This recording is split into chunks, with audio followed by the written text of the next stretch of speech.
The British wanted Nigerians to pay taxes, but there was one problem. Most Nigerians weren't any British wages. That takes us back. Before colonial rule, many Nigerian communities had already had their own system of tributes, levies, and payments to rulers. But under British rule, taxation took a new phase. The colonial government needed revenue to run its administration. For many ordinary Nigerians, the tax had to be paid in cash. So, people who mainly farmed, traded, or lived through local economies had to find money to meet these demands. In northern Nigeria, the British were able to build on existing systems of taxation.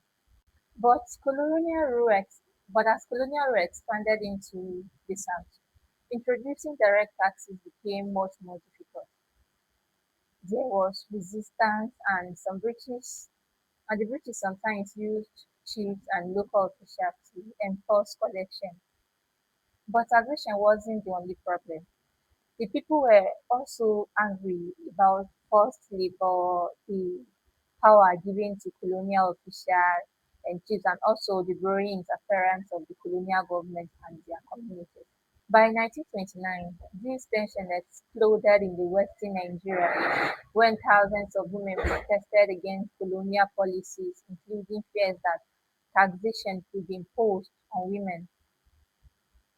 It became known as the Aba Women's War. So the story of colonial taxation wasn't just about money. It was about a government demanding payment from people who never chose the government in the first place.